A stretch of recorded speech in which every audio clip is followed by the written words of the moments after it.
Salut à tous et à toutes et bienvenue dans cet épisode magnétique.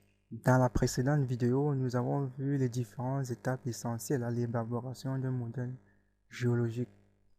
Outre les cibles de minéralisation primaire interprétées dans les précédentes vidéos comme étant des zones de relais transpressifs, nous allons dans cette vidéo cartographier d'autres formations en intrusion telles que les granites et autres, ainsi que d'autres formations en inclusion.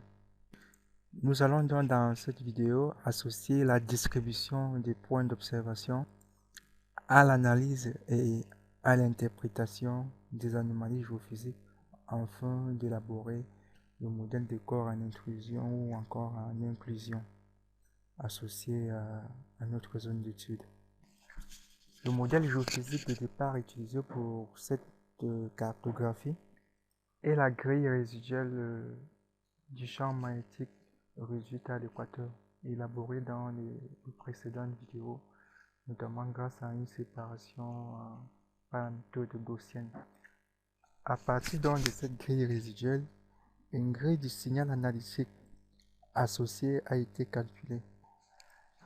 Rappelons ici que le signal analytique a la particularité de mettre en évidence les formations en intrusion ou les formations sous couverture. C'est la raison pour laquelle elle a été utilisée ici pour ce type d'exercice. Une fois la grille obtenue, donc, on peut commencer par analyser l'intensité ou encore le relief associé à chacune des anomalies de cette grille. Lorsque vous n'avez pas de données géologiques de terrain, décalage, vous pouvez faire cet exercice en utilisant des abacs qui vont vous donner, n'est-ce pas, la réponse probable en fonction de l'intensité du signal considéré. Mais heureusement, dans notre cas, nous disposons des données géologiques des terrains. Alors, pour élaborer notre modèle, nous allons simplement faire une catégorisation de ces différents signaux et comparer ces distributions à la distribution de nos données géologiques de terrain présentées dans les précédentes vidéos. En procédant donc de cette manière et dans le respect de la procédure donnée ici pour l'élaboration de ce modèle, nous avons donc pu élaborer une carte de distribution des données géologiques des terrains associées à la catégorisation des signatures magnétiques associées à la carte du signal analytique. Et c'est dans l'analyse de cette superposition qui nous a permis d'élaborer notre carte de formation en intrusion ou encore des formations en inclusion, comme vous pouvez le voir ici pour le cas des amphibolites observés sur le terrain. Donc, je rappelle donc, il s'agit d'une catégorisation des données d'anomalies géophysiques associées à une distribution de données d'observation de terrain qui nous a permis d'aboutir à ce modèle.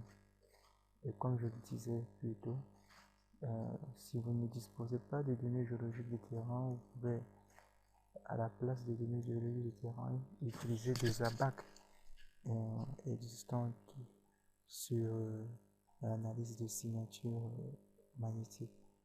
Mais il y a peu de précision en cela parce que ça ne dit pas toujours de quelle nature on a affaire concernant les formations géologiques.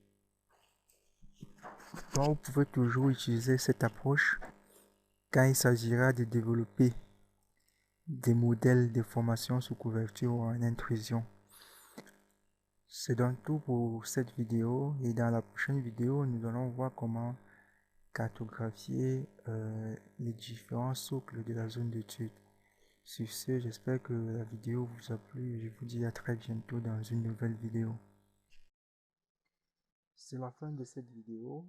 N'oubliez pas d'aimer cette vidéo, de vous abonner et de partager cette vidéo dans vos différents réseaux sociaux. Surtout, n'hésitez pas pour tous vos besoins de logiciels, de tutoriels ou encore de formation dans l'utilisation des logiciels de géosciences. Vous pouvez toujours contacter GSDG. Merci et à très bientôt pour une prochaine vidéo.